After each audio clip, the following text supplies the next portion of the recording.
Hello বন্ধুরা, গত এক দশক ধরে চীনের আর্থিক বিকাশ আমেরিকা থেকে 7 গুণ বেশি হয়েছে। কিন্তু এমন কেন হয়েছে? আপনি কি কখনো ভেবে দেখেছেন?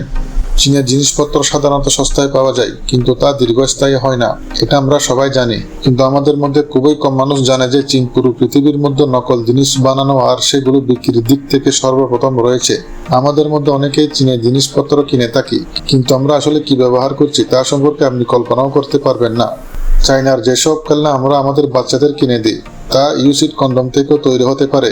চীনে সেই সব জিনিস ব্যবহার করে যা ফেলে দেওয়া হয়। চীন আপনার ব্যবহার মধ্য থেকে যে কোনো ইলেকট্রনিক পণ্য তৈরি করে দিতে পারে, যা আপনার হাতে পৌঁছানো পর্যন্ত ভালো থাকবে। চীনে নকল মাছ, মাংস, এমনকি নকল ডিম পর্যন্ত তৈরি হয়ে থাকে। চীন সম্পর্কে লোকমুখে একটি কথা প্রচলিত আছে, যেখানে টেবিল আর চেয়ার বাদ দিয়ে বাড়ির চারপাশের সবকিছু খেয়ে ফেলা হয়। এখানে ছোট ছোট বাচ্চাদের প্রসাবে ডিম সেদ্ধ করে খাওয়া হয়, আর এই রীতিনীতি 1000 বছর ধরে পালন করে আসছে। এর জন্য লোকাল স্কুলগুলো থেকে ইউরিন সংগ্রহ করা হয়ে থাকে। তারা মনে করে এই ডিম খেলে কোমর, পা এবং জয়েন্টের ব্যথা কমে যায় এবং শরীরের সারাদিন এনার্জেটিক ভাবে অনুভব করে। এছাড়া এখানে তেলাপোকা, ইঁদুর, কুকুর, এমনকি কুমিরকেও খেয়ে ফেলা হয়। চীনের ওয়াজিং প্রদেশের ওহান শহরে প্রতি বছর জুন মাসে ডগ মিট ফেস্টিভ্যালের আয়োজন করা হয় এবং অনুমানিক 10 থেকে 20 মিলিয়ন কুকুর প্রতি বছর এই কারণে হত্যা করা হয়। আবার এদিকে চীনে প্রতি বছর প্রায় 4 মিলিয়ন বিড়াল খেয়ে ফেলা হয়।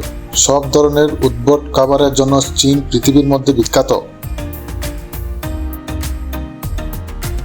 এখানে বেড়ার পুরুষাঙ্গকে কাঠের সাথে পেঁচিয়ে আগুনে জলসে খাওয়া হয়। চীনের রাজধানী বেজিংয়ে মুরগের অন্ডকোষ রান্না করা নুডলস পাওয়া যায়। চীনে প্রভাবশালী মানুষেরা নিজের বদলে অন্যকেও জেলে পাঠাতে পারে। ইন্টারনেটে ছড়িয়ে থাকা পর্ন ভিডিওর 27% চীনে তৈরি হয়। চীনে প্রতিদিন এত পরিমাণ আত্মহত্যা হয়, সেখানে নদী থেকে বডি উদ্ধারের জন্য চাকরি রয়েছে। চীনে ফেসবুক, টুইটারের উপর 2009 সাল থেকে ব্যান লেগে আছে।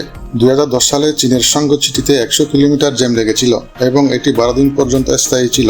চীনে প্রতি 30 সেকেন্ডে একটি প্রতিবন্ধী বাচ্চা জন্ম হয়। এর কারণ হলো সেখানকার প্রশাসন। বেজিংয়ে একদিন নিঃশ্বাস গ্রহণ করা মানে আপনি 21টি সিগারেট খেয়ে ফেলেছেন। এমনকি আপনি ইন্টারনেটে থাকা চীনের অধিকাংশ ছবিতে মাস্ক পরা মানুষ দেখতে পাবেন। আমরা সবাই জানি চীনের great wall of China space থেকে দেখা যায়, কিন্তু গ্রেট ওয়াল অফ চায়না এছাড়াও আরও একটি জিনিস থেকে দেখা যায়, আর সেটি হলো চীনের প্রশাসন। চীনের 90% নদীর পানি বিষাক্ত। 2030 সালের মধ্যে চীনে নিউ ইয়র্কের মতো 10টিরও বেশি শহর গড়ে উঠবে এবং আপনি এটা জেনে অবাক হবেন যে সেক্স টয় বিক্রিতে চীন 1 নম্বরে রয়েছে। আমেরিকাতে এত পরিমাণ জনসংখ্যাও নেই যে পরিমাণ সেলফোন চীনে রয়েছে। এখানে গৃহপালিত পশুদের রং করে বাঘ, পান্ডা, জেব্রা বানানো ট্রেন রয়েছে।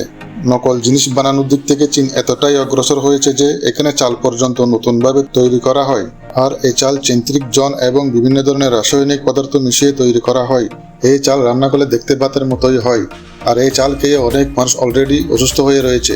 কিন্তু তারপরে এই চাল চীনে কোলাকুলিভাবে বিক্রি করা হয়।